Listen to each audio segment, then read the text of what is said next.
Welcome to Game Devs Play Games, where we talk... Damn it. Start over. Welcome to Game Devs Play Games, where we play games while talking game design. You're not going to put that first part where I screwed up in, are you? Well, now I have to. Because I said it. It's okay, because I'm doing funny things at the very beginning of this when you redid it. So, hey, we're playing Switch and Shoot. This is a game made by Matt Glanville. Glanville. Yep. I think I said it right. Honestly, when I first saw this game, I was like, I don't know, it could look a little gimmicky and just kind of like simple. But then I played it and I was like, this game's amazing. There's so much to this game. It reminds me a lot of Downwell, where there's only a couple mechanics, like two mechanics, literally two, with one press of a button. And that's what I said too. And it's, I don't know if I said that to you, that it reminded me a lot of Downwell. I guess the art style is very similar, but the game feel is also very similar. And obviously it's very different mechanics, but I don't know. I guess we should just jump in and kind of show it off. Just so you know, if you're not playing full screen, you just get that center part, which also you said could be for a phone. That would be pretty cool. But the side panels right here with, let's see if I can actually point to the screen. The side panels with the ships and then the aliens that look like Metroids. I'd probably screw that all up. But yeah, they're awesome. I love it. I love them. It makes it feel very like classic arcade, like the arcade panels next to the screen. It really does, with a combination of like that sci-fi Pulp Fiction. And it like fuels your imagination for the game too. I think it was very smart. Reminds me of the days when you had to read the instruction manual. Yeah. What the game was about. No, absolutely. I totally agree with that. Probably actually play this. Cool, so we're gonna start with me because I'm worse at the game, so that way Chris can show me up. Switch and shoot! I'm sure you'll be fine, Tay. This terrible first starting name. So it's fun because every time you die, the next character, it randomly chooses a name.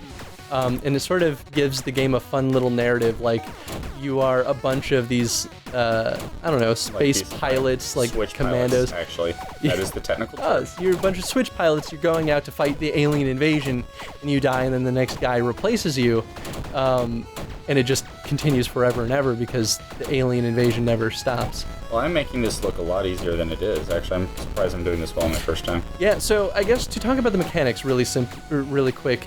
So you're always moving left or right. There it is. And you hit any button really to change moving from left to right and then vice versa. But it's also the only way you can shoot. So it's very like, you have to plan your movements very carefully. There's the huge risk reward. One thing I've learned, I have to fight an instinct that I'm used to in games, and that's if you miss, you can just like, you're like, oh, I missed him. I'll just, go back and just right there. I missed him. I'll go back and get him. Oh, no, if you miss him, you just keep moving, because the moment you try to turn around, you get dead. And those mechanics to me is what mostly told me that this game might have originally been built for mobile, because if you were moving it around with like a slider on the touchscreen, like imagine how much of a pain in the ass that is. It's a popular trend I've seen in a lot of mobile designs lately, where your character's just always moving, and player interaction is tapping the screen to cause them to jump or to change direction, to do something that doesn't require virtual buttons, and I think that's smart.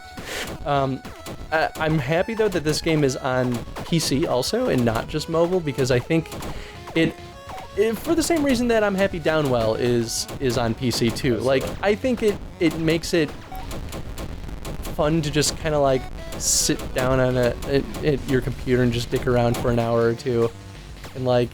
Dad has reached Sector 2. I love that creepy guy, by the way. Like the narrator of it. Oh, he's so weird looking, but I love him too. He's got some sass. That was a close one. So the objective of the game obviously is not to not die, but those little yellow coins, as they drop, you have to collect them to get upgrades. And you'll notice in the bottom there's those 5 pixels.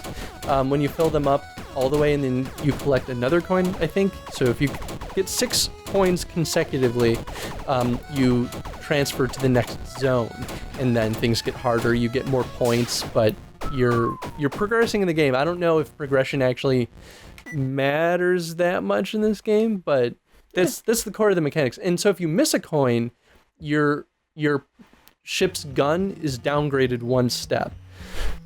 So I think what's very important about that, I'll let you take over here. I think what's really important that is this game, from the beginning, tells you what it's about. Its title is called Switch and Shoot. It's tomorrow's soup. Your ship is called a switch ship.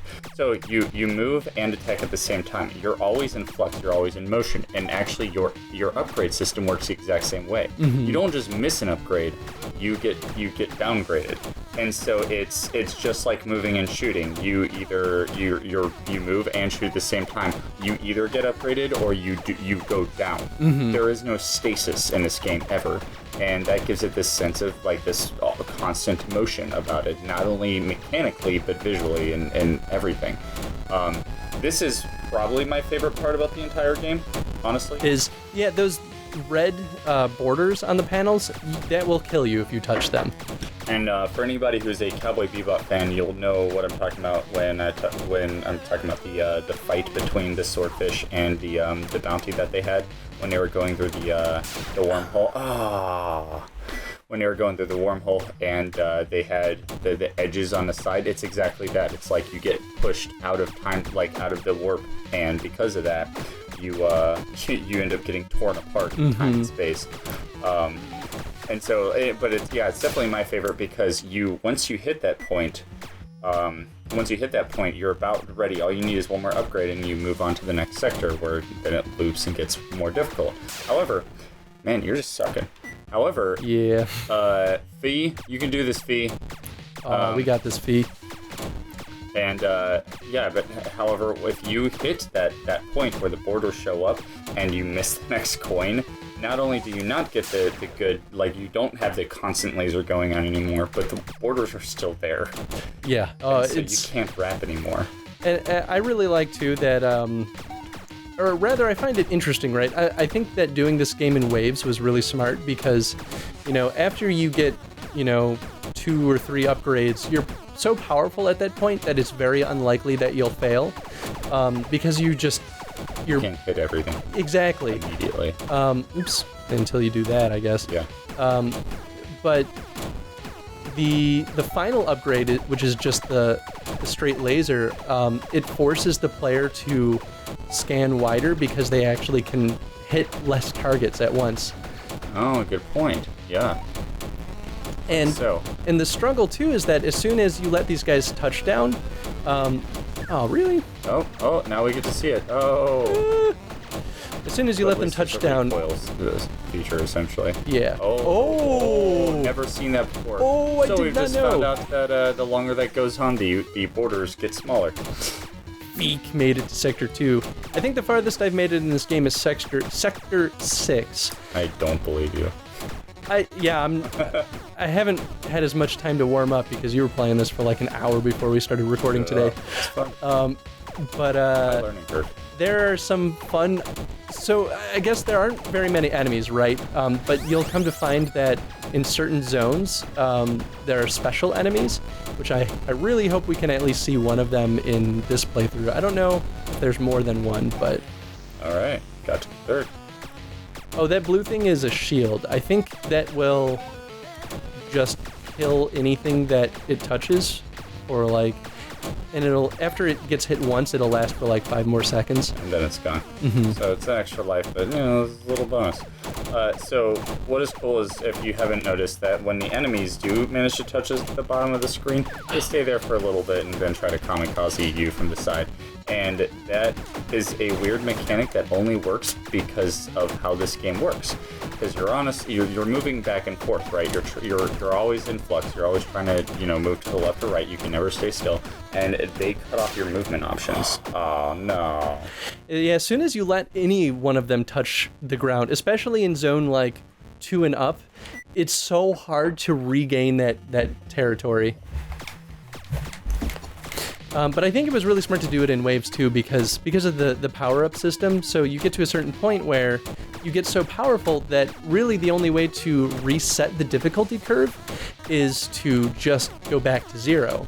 And then, they heighten it by giving you more enemies to deal with.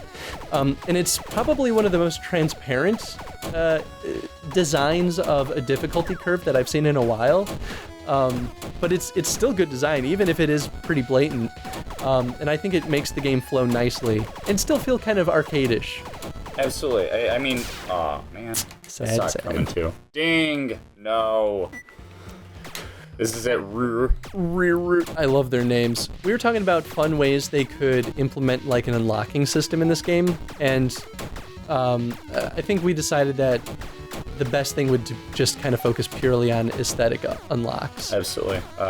Things like new names or maybe different ship frames that also come with new names. So like if you get a super fancy looking ship, maybe you're like Captain Rear. Yeah, Captain Prefix or... It's always the first part that's the hardest. Because you're right. Once you get the upgrades, it steamrolls a little bit. You can miss them by a little bit. So getting that size upgrade for your laser is a big deal. Like actually, you notice it. It doesn't feel just kind of like a. Meh. The other thing you're talking about with the it getting harder is it's really good that they start you over when you hit the next wave, because in a lot of shooters like this, and a lot of like bullet hell shooters or what have you, Raid and Trad and R-Type and all those, if you're already on a roll and you already have, you already have all of the upgrades, it just makes the game is just incredibly easy, right? Because you're just, you have everything that you would need to destroy everything on the screen before it can even threaten you. And with it starting over like that, it's like a safe way of replenishing the game over again, I guess is what I'm saying. Yeah. Like if I still had my laser upgrade right now. And usually what happens in those games is that like there's two options. Either you let the game be really easy for the player, or you just give them so many enemies or like really powerful enemies to the point where if you haven't stockpiled those upgrades, the game just feels unfair. Yeah, you're like, oh great, I have another life. That's fantastic. Oh, you're only in Sector 3. I thought you made it to Sector 4. Sector 4 is where really fun stuff happens. Ugh, I believe in you. Count on it. I believe in you. I don't know your name. Did I just... Yeah, you did. Legend Hero Hi. I guess your name is Hi. I like to think Hi. that my name was actually Hero. Oh, I was saying hi. I also really love the generated names for these characters is what's entered into the scoreboard. It's great. The only one that remains, well, maybe it starts with a bunch of default names, but Matt is the creator of the game, so of course he has the highest score. In classic arcade game style. Has to be the case. Right? So, I mean, I hope you can reach a boss, but we're like starting to hit the edge of like what there is to really talk about. So the game is, for the most part, very straightforward, but it's a blast. Like he's not joking. I did spend about an hour just it's playing. Yeah, and seriously, guys, it's only like $1, I think, on Steam. Maybe it's like $1.24, I think is what I saw. It's on itch.io and Steam. So it's pretty low cost to even try it out. But this game is a great example of like simplicity in design working very well. Absolutely. All right. We'll make this the winning run. I suppose if all else fails, we could just fast forward to Zone 4. 3 hours later. I really, really want to show it off. I think it's worth talking about. I'm interested to see how they do it, because up until now, like all of your enemies die in one hit. So you're not used to anything surviving more than one hit, if that is the case. Yeah, I guess you'll find out. All right. Yeah, because I haven't told you what it is. I know what it is, because I play this a lot during my day job. I think it's funny, too. At some point, maybe we should show, like, you can change the color of your ship. Oh, that's true. My favorite is that you could change your ship into colors like yellow, blue, like a grayer. My favorite is that you can change your ship into outline of black. Which is just insane. I guess you would just use bullets. Yeah, you'd use bullets to tell where you are at that point. So it's actually kind of, I don't know, I found that funny. But you can change the color of the aliens too. And the guy that narrated the game, he looks at you and he goes, they're going to be ugly no matter what color you choose. I'm looking at him like, but they're so adorable. What are you talking about? Here we go. This is still, you're just going to hit Zone 3, right? No, I'm in Zone 3. Frost, you made it to Sector 4. Dun-na-na-na-na-na-na-na-na-na. Grrr. Pooping out enemies. Ah! Oh no! Oh no! Oh, no. yes. Oh no. Oh, this thing is so gross and awesome. Oh, look at his eyes. And his eyes are what drops. The upgrades. Yup. Oh, this is awesome. Right? Drop that upgrade. Oh, you suck. That's okay. Oh, or not. Yeah, got it. Got you good. I do think that this boss is pretty easy. Oh, man, as I just lose. First boss, Yeah, exactly. assuming he's the first boss. And it gets pretty crazy hard from here. I don't think they introduce any other new enemies right away in the next zone. Oh, you're really lucky you picked that up. Yes, I am. No. I'm invested in Floss now. I know, right? I grow a little fondness for some of these characters after they survive long enough to be like, Flust, you're amazing. You got this, buddy. Ooh, you have a little trail behind you. I didn't actually realize that before. Here we go. Here we go. Oh, man. Big money. Bam! Frost annihilates Sector 5. Oh, you dashed through him. You hyperlighted him out of existence. It's true. I realize now I've used like 3 different terms for 3 types of space travel. Oh, Well, that's fine. I think that was only appropriate. I will beat you someday, Matt. One last thought, too, is that I think it's really interesting how the start of each zone is actually almost arguably more difficult than the mid or those upgrades, man. Exactly. And obviously they kind of trickle in the enemies a little slow at the very beginning to help balance that out a little bit better, but yeah, that's switch and shoot. Let's see. I want to go to my stuff. You can look at your stats, you can change your ship color. Oh, you can change the color on everything. Yeah, it's kind of fun. I'm gonna be a black ship. And the alien color. Oh man, just black. imagine a blind run. Everything is black. And I guess. Oh, you can change the background color though, so that makes a little bit more sense why The upgrades, but. they might offer black as a choice. And background color. Oh, also black. Oh man.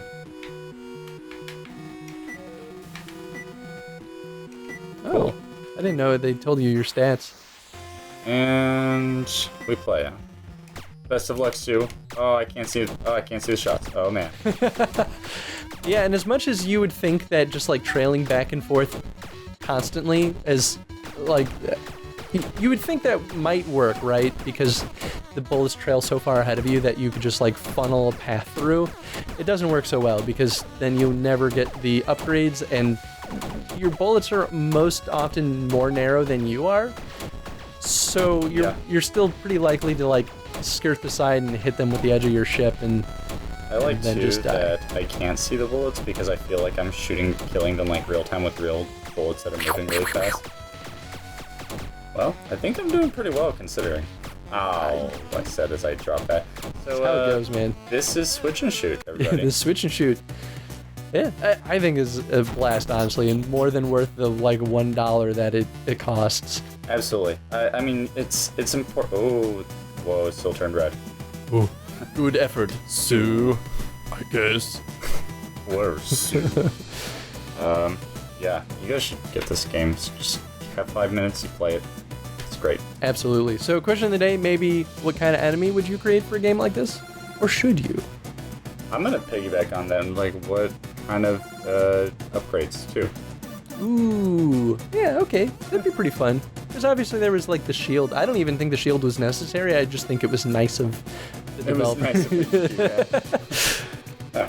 Cool. Well, what enemies or upgrades would you make for the game? And we'll see you in the comment section, I guess. Thanks for watching, everyone. Remember to vote. You didn't say that, did you? I did not say that.